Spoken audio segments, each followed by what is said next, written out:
Gente todavía no sabe qué son los derechos humanos, no los conocemos, la gente no los puede listar, no sabemos dónde nacieron ni cuál es la historia. Entonces, esa es la primera reflexión. El desconocimiento generalizado de los derechos humanos, lo que impide muchas veces que nosotros sepamos defenderlos. Por otro lado, no sabe, cuando a uno le preguntan más o menos cuándo nacieron los derechos humanos, uno jura que han nacido en la Revolución Francesa o en la independencia de las colonias americanas.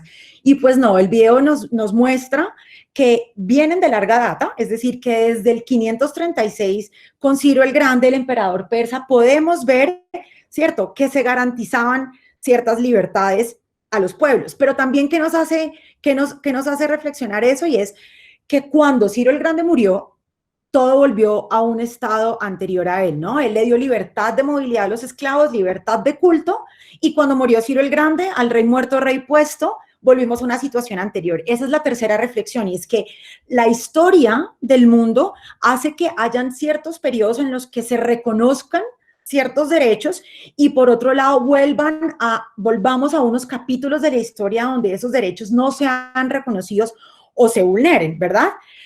El reconocimiento de los derechos humanos, compañeros, nos ha costado muchísimas guerras. O sea, cuando uno habla del reconocimiento de los derechos humanos, fíjense que pasaron 2 guerras mundiales por encima de la Declaración de los Derechos Humanos.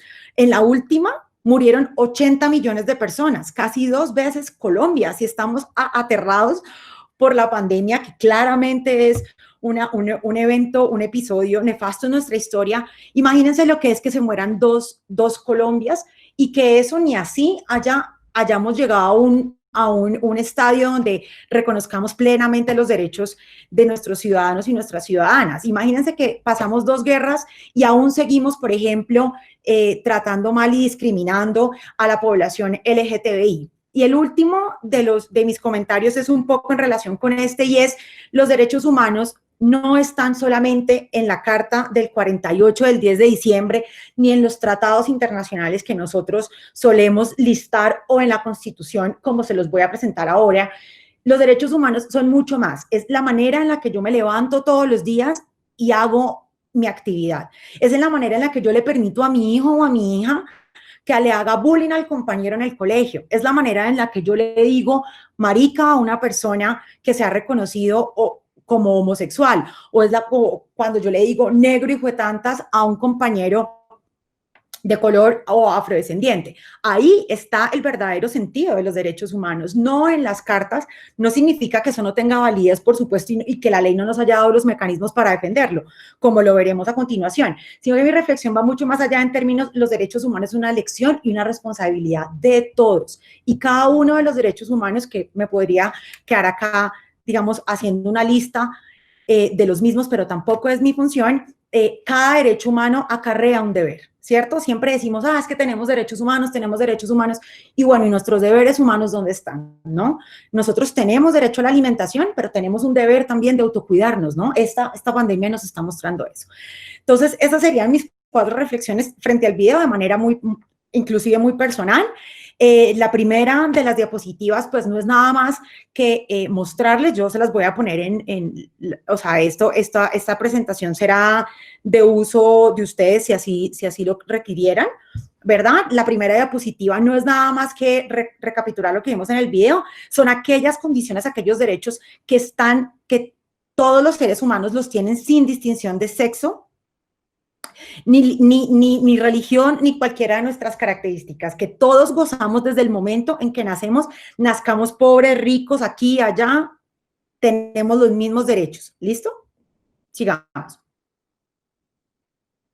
Ahora bien, ¿dónde surgen? El video nos dio una visión grande de dónde podría encontrarse el primer origen de los derechos humanos, pero hay una teoría que dice que en el transcurso de la historia, y también lo vimos en el video, hay unos derechos que se empezaron a reconocer antes que otros, y esa es la teoría de las generaciones de los derechos. Eso no significa que hayan unos derechos prevalentes sobre otros, ¿sí? Sino que por el reconocimiento de los estados, digamos, de la historia de los estados y de las garantías que daban los estados, nos hizo ver que el reconocimiento de los mismos se dio con anterioridad en algunos derechos y con posterioridad en algunos otros, ¿verdad? Entonces, por eso hablamos de categorías, unos los de primera categoría, que serían derechos civiles y políticos, unos de segunda, que son económicos, sociales y culturales, y hay quienes, entonces, listan en un tercer eslabón a los derechos colectivos y de solidaridad como de tercera generación. Sigamos, por favor. ¿Qué son los derechos civiles y políticos? Son aquellos, claro, ¿por qué fueron los primeros reconocidos? Porque la gente ya estaba cansada de esos estados totalitaristas del siglo XVIII, y entonces lo primero que hacen los ciudadanos es rebelarse contra el poder estatal opresor. Entonces los primeros derechos que se van o que van digamos, a exigir la ciudadanía son aquellos que garantizan esa individualidad y esa libertad del ser humano. ¿Cuál es entonces? Por ejemplo, la igualdad de todos ante la ley, abolir la esclavitud, ¿verdad? El derecho a la integridad personal, que nadie pueda torturarte ni que nadie pueda atentar contra tu integridad física, el derecho a que tengamos un debido proceso, a que podamos expresarnos libremente, ¿cierto? Esto nos parece a nosotros como muy normal, pero pues les recuerdo que hasta hace muy poco existían escuelas en Estados Unidos y en otros países del mundo, escuelas para blancos y escuelas para negros, buses para blancos y buses para negros, baños públicos, hasta hace muy poco contábamos con ese tipo de políticas. Entonces, lo que les quiero decir es que estos derechos obviamente son los primeros que se reconocen en la historia, porque pues es finalmente lo que el pueblo necesitaba era que el Estado dejara de ingerir, o sea, dejara de meterse un poco, perdónenme la expresión, en la vida de los ciudadanos, ¿verdad? Entonces, estos son los primeros derechos que se reconocen y por eso se llaman de primera generación. Sigamos, por favor. Sin embargo, ¿qué pasa? Entonces, luchamos luchamos por este ideal de libertad, de igualdad, ¿no? Todos somos iguales ante la ley, no existe la esclavitud, no existen las diferencias, todos tenemos los mismos derechos y en el siglo XIX vienen estas revoluciones industriales, ¿cierto? Avanzan los estados y nos damos cuenta que, claro, que no le podemos tirar la libertad y asegurar las libertades a los seres humanos. ¿Por qué? Porque se van a presentar desigualdades socioeconómicas, ¿no? Entonces, la revolución industrial hizo que una clase, digamos, que se formaran y que se acrecentaran esas brechas entre las clases sociales y que entonces una parte de la población que era la clase trabajadora, pues se viera en riesgo, ¿no? ¿En riesgo de qué? Pues en riesgo de sufrir, por ejemplo, accidentes, que no se les garantizaran unos horarios de trabajo digno, que no tuvieran una seguridad y salud en el trabajo, todo lo que conocemos hoy.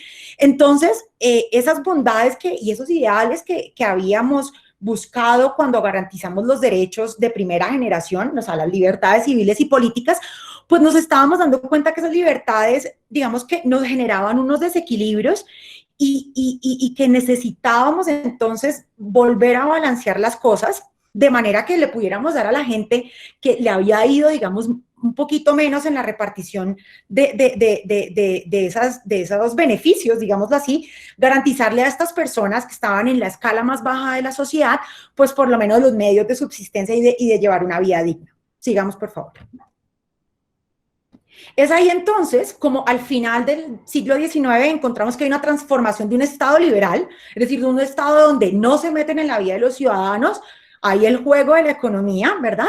A un Estado benefactor, a un Estado donde dice, ok, listo, no, yo necesito garantizarle a esa parte de mi población que no tiene cómo, ¿verdad? Unos mínimos de subsistencia para que lleve una vida digna, ¿verdad?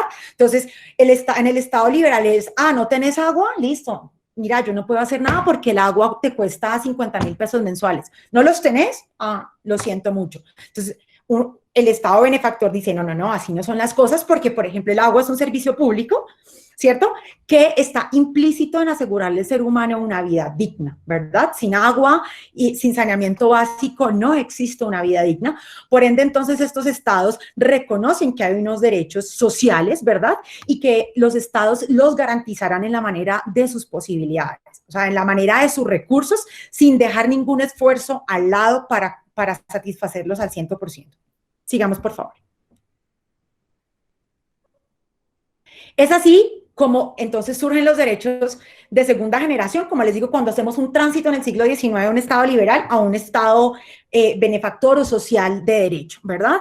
Hay quienes entonces aseguran, y esto no hay un consenso, digamos, en la teoría de los derechos humanos, y es que hay derechos colectivos o de solidaridad que empezaron a gestarse en el siglo XX, ¿verdad? Vienen de muchos movimientos, del movimiento pacifista, animalista, ambientalista, de las personas de la comunidad LGTBI, y entonces, ¿qué reconocemos en esta tercera generación? Y es que necesitamos obtener, y es necesitamos digamos, de aliarnos entre grupos y entre naciones porque enfrentamos problemas de derechos humanos colectivos. Por ejemplo, el medio ambiente es un derecho humano de tercera generación colectivo, o sea, que nos afecta. Ya estamos viendo cómo una cosa a nivel que se dio en China rápidamente se da en todo el mundo. Entonces, estos derechos lo que hacen es tenemos unas cuestiones que son colectivas de humanidad, ¿verdad? Y que tenemos entonces que unirnos como grupos poblacionales y como naciones para entonces garantizar y encontrar vías para que todos podamos tener acceso a ellas. ¿Cuáles son estos derechos? Les listo algunos: el derecho a la paz, al desarrollo, un medio ambiente sano y ecológicamente equilibrado, a la autodeterminación de los pueblos y a beneficiarse del patrimonio de la humanidad. Estos serían los llamados derechos de tercera generación, colectivos o de solidaridad. Sigamos, por favor. Y entonces lo que nos atañe hoy a nosotros acá, que son los DESCA. ¿Cuáles son? Entonces me preguntarán, bueno, Melissa, ¿cuáles son esos DESCA? Los DESCA los podemos resumir en 8 derechos fundamentales. El primero, un derecho a un nivel de vida adecuado, es lo que estábamos hablando. Los derechos humanos lo que hacen es dignificar a las personas. Por ende, lo que buscan es garantizar que las personas podamos llevar una vida digna, tengamos o no tengamos los recursos económicos para proveernos de los bienes materiales, ¿verdad? Ahí es donde entra entonces el Estado a suplir muchas de las necesidades básicas de nosotros los ciudadanos cuando no tengamos las herramientas para podernoslas proporcionar por nuestros propios medios. Entonces, ese nivel de vida adecuado, ¿qué quiere decir? Que nosotros tenemos un derecho a la alimentación, ¿verdad? Ustedes han visto que los niños, sobre todo los niños, tienen el ICBF, les sigue dando en este momento de pandemia, les sigue asegurando el derecho a la nutrición, ¿verdad? Por ejemplo, la protección contra el hambre, la vivienda. Nosotros sabemos que tenemos un derecho fundamental a contar con una vivienda digna, ¿verdad? Y al agua y al saneamiento básico, como lo veíamos. Este derecho es un poco asegurarle las condiciones materiales a la persona para que lleve un estilo de vida digno. El segundo derecho, entonces, es a la salud. Tenemos derecho a contar con una salud, con unos servicios, perdón, y unos servicios y unos productos de salud que nos aseguren entonces poder acceder a las instalaciones, a los bienes y servicios, que nos atiendan con celeridad en las instalaciones médicas, que, por ejemplo, cuando estemos trabajando tengamos esa seguridad y salud en el trabajo, ¿cierto? Y miren lo que dice ahí, y que tengamos una protección contra enfermedades epidémicas. Ustedes han visto que los gobiernos, tanto el gobierno nacional como los gobiernos territoriales, en esta pandemia están, digamos, en la medida de sus posibilidades, tratando de asegurar que podamos contar con tapabocas, que tengamos alcohol para poder comprar o suministrarle a la gente que no puede comprar, guantes y demás. Hay un esfuerzo de los gobiernos a nivel local y nacional para que contemos, por ejemplo, con esos recursos frente a esta enfermedad epidémica que estamos enfrentando en este momento, porque reconocemos Colombia que tenemos entonces todos los ciudadanos un derecho a la salud. Ahora bien, tenemos un derecho a la educación, ¿no? Entonces eso incluye a que podamos entrar y que tengamos cupo en las escuelas de enseñanza preescolar, primaria, secundaria y media superior. Hay algunos países, ustedes se preguntarán, ok, claro, tenemos el derecho a la educación. Cuando nosotros firmamos el 10 de diciembre del 48, firmaron los países la Declaración Universal de los Derechos Humanos, se comprometieron a aceptar unos mínimos. Entonces nos pusimos de acuerdo a que para usted, país, Estados Unidos, la vida es un derecho fundamental, sí, bueno, para nosotros también, así con todos, ¿no? A la educación, a la salud, al trabajo y demás. Pero, ¿qué es lo que pasa? Que esos son los mínimos. Ahora bien, los países en sus constituciones redactan y, digamos, se comprometen a esos derechos de una manera específica. Ustedes dirán, claro, en Francia la educación es laica, gratuita y obligatoria. ¿En Colombia lo es? no hasta la universidad, ¿verdad? Porque claro, el Estado francés tiene, digamos, la capacidad de muchísimos más recursos para asegurar. Entonces, si bien los dos países firmaron que teníamos derecho a la educación, la manera en la que traemos esos derechos fundamentales, y pido al Cabildo Gambiano, por favor, que silencie un poquito. Mil gracias. La manera en la que traemos, los países traen a sus ordenamientos estos derechos, pues varía, ¿no? Es como en Estados Unidos. Estados Unidos, firmante de la Carta Universal de Derechos Humanos, en algunos estados de Estados Unidos hay pena de muerte, ¿cierto? Y ellos firmaron que la vida es un derecho fundamental. Entonces, a eso voy, es, los derechos fundamentales son unos mínimos, pero cada país los adopta en la medida de sus recursos. El siguiente derecho son los derechos, los que conocemos como el derecho al trabajo, derechos laborales, comprenden entonces a que nadie nos puede obligar a hacer trabajos forzados, ¿cierto? Nadie nos puede decir a qué nos vamos a dedicar el resto de nuestra vida. Tenemos derecho a percibir un salario, esto nos parece gracioso, pero las mujeres hasta hace muy poco no percibíamos un salario y era destinado a nuestros cónyuges. Tenemos también al disfrute, ¿cierto? Entonces, hasta hace también muy poco no existían esas regulaciones de jornada laboral y trabajábamos, digamos, sin pausa hasta festivos, no teníamos vacaciones, seguimos, hay unas contrataciones ahí disfrazadas hasta hace un momento que impiden que tengamos, digamos, un disfrute real de nuestro tiempo libre, y todo lo que tiene que ver con la higiene en el trabajo, afiliarse a sindicatos, que nos podamos sindicalizar y que podamos, digamos, oponernos o crear resistencia a ciertas políticas de la empresa y obviamente al derecho a la huelga tan conocido por todos nosotros. Ajá. Sigamos, por favor.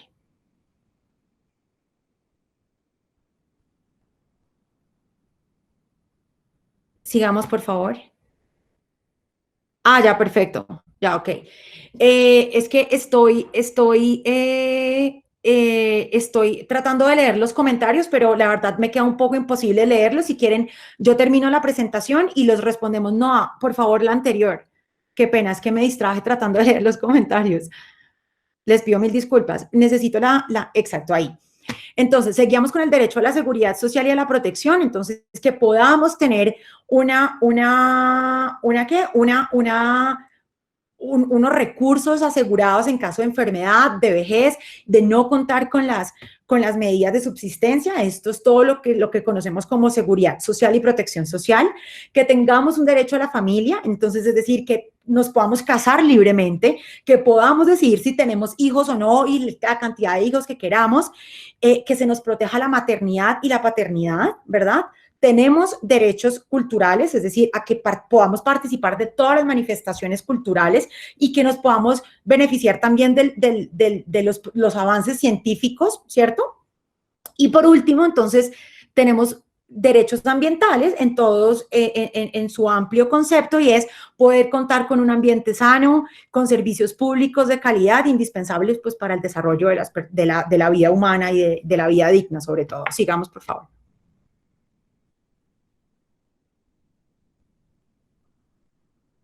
Estas son las características de los DESCA, entonces son derechos universales, todas las personas tienen los mismos derechos, son inclusivos, es decir, todas las personas deben disfrutar por igual de estos derechos, y entonces su logro se tiene que dar de manera progresiva, es decir, los estados y los gobiernos tienen que avanzar de manera decidida y continua en la satisfacción de los mismos, ¿cierto? Eso implica, obviamente, que con los recursos con los que cuenta el Estado, pero que entonces no se desfallezca en esta lucha de asegurarle a todos nuestros ciudadanos y ciudadanas la garantía de estos derechos. Sigamos, por favor.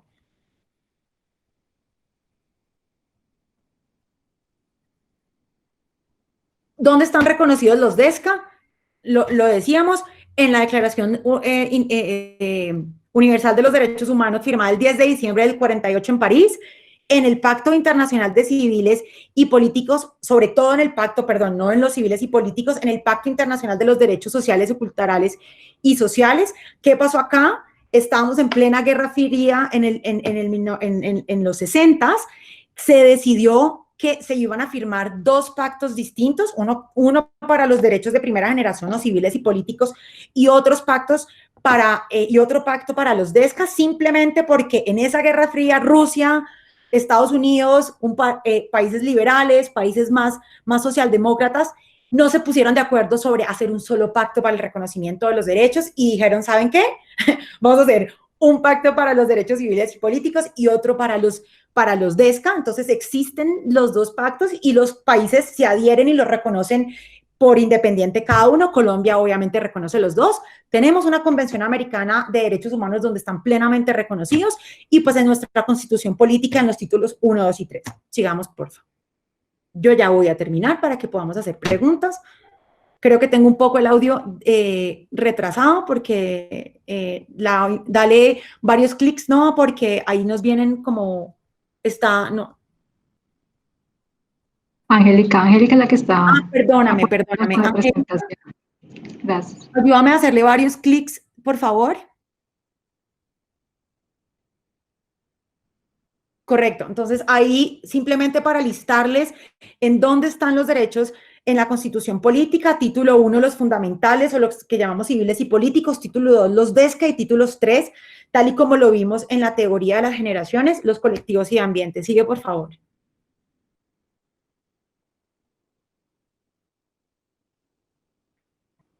Sigue, por favor.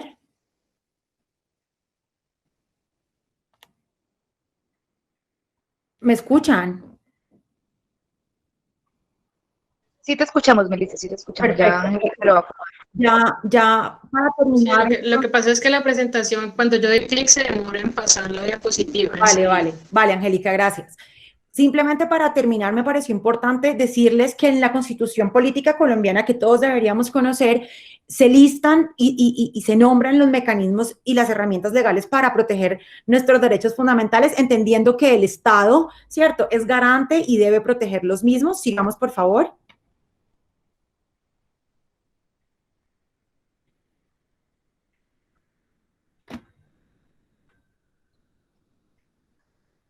Bueno, no, yo creo que nos estamos demorando ya mucho porque no pasan los slides de la manera rápida en la que quisiera.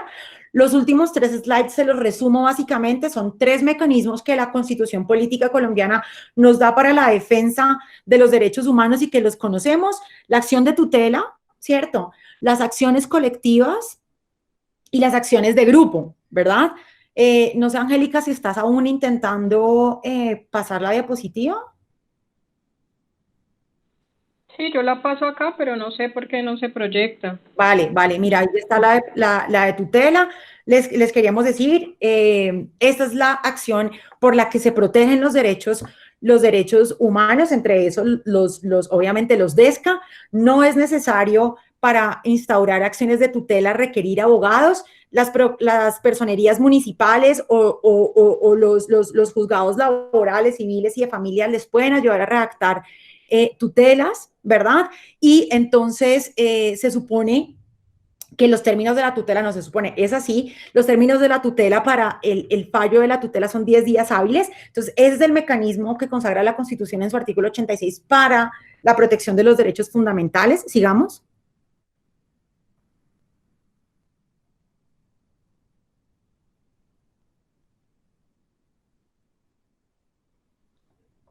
Bueno, yo pienso que entendiendo, digamos, estas fallas, pues esta fallita mecánica, informática, como les decía, lo que viene a continuación son simplemente otros 2 mecanismos que instaura la Constitución para la protección de nuestros derechos, y son las acciones colectivas y las acciones de grupo. Finalmente son, ahí están las acciones populares, perdón, y las acciones de grupo. Las acciones populares, ¿qué son? Son acciones que defienden intereses y derechos colectivos, por ejemplo, el espacio público, el patrimonio, la seguridad y la salubridad pública. Entonces, se le da a los colectivos o a las personas individuales instaurar acciones populares cuando se quieren entonces proteger derechos o hacer valer derechos que nos conciernen a todos, ¿no? Porque en la tutela es cuando a mí se me vulnera el derecho a la salud, ¿verdad? Yo instauro una acción de tutela. Acá es, por ejemplo, cuando lo de las basuras de Petro, instauramos acciones populares porque entonces la actitud del mandatario al no asegurar el saneamiento básico, pues está poniendo entonces nuestro derecho a la salubridad pública. Ahí se instauró una acción popular. Y finalmente las acciones de grupo, las que vienen después, Angélica, si me ayudas, son simplemente lo que nos permite a nosotros, digamos, que haya una situación, ¿verdad?, que le concierna a varios grupos de personas, supongamos una cosa de tipo de salud pública, pero para un grupo específico de personas, ¿verdad?, que ya no conciernen a toda la ciudadanía, sino a un grupo específico, pues entonces instauran unas acciones de grupo de clase, ¿cierto?, para las cuales sí se requiere un abogado, pero entonces tratan de proteger los derechos de un colectivo que está siendo amenazado por una condición similar o por una misma causa. Y finalmente, la última, pues hasta aquí terminan, digamos, cómo protegemos los DESCA desde la Constitución y cuáles son las herramientas para asegurar la protección del Estado frente a ellos. Y finalmente, entonces, yo esta diapositiva la puse para introducir, ahora bien, los DESCA en la política de Santiago de Cali y pues básicamente decirles que la política cuenta con un componente obviamente robusto sobre los derechos económicos, sociales, colectivos y ambientales, en los cuales pues la idea es garantizar una vida digna, ¿a través de qué? De un empleo digno, de una vivienda digna, de gozar de un ambiente sano, del más alto nivel de salud, educación accesible y de calidad para todos.